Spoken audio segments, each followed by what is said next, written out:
Programme খুবই সুন্দর হচ্ছে। আমাদের যতটুকু আশা ছিল এর চেয়ে বেশি আমরা ফিডব্যাক পেয়েছি। এখানে আসার পর অনেক কাস্টমার আসছে, অনেক কাস্টমার সাথে পরিচিত হয়েছে।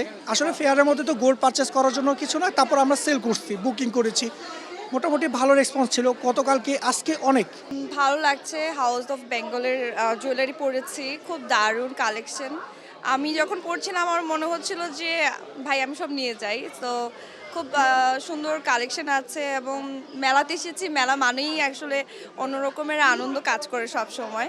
সো ওই ব্যাপারটা কাজ করছে এবং এখানে তারা অলরেডি ডিসকাউন্ট রেখেছে ডায়মন্ডের উপরে।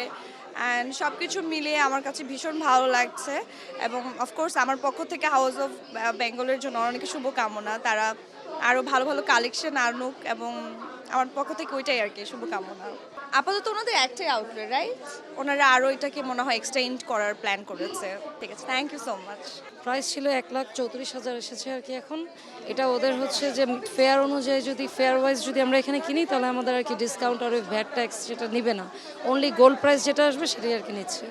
সো বুকিং দিয়ে দিয়েছি ইনশাল্লাহ। আর একটা চুড়ি, এটা আমি শপে যেয়ে দেখবো ইনশাল্লাহ। এটা আলহামদুলিল্লাহ ভালো, আমি তো অনেক জায়গায় যাই। ঠিক আছে, আলহামদুলিল্লাহ আমাদের দেশে ভালো সার্ভিস রয়েছে আর কি। I am glad.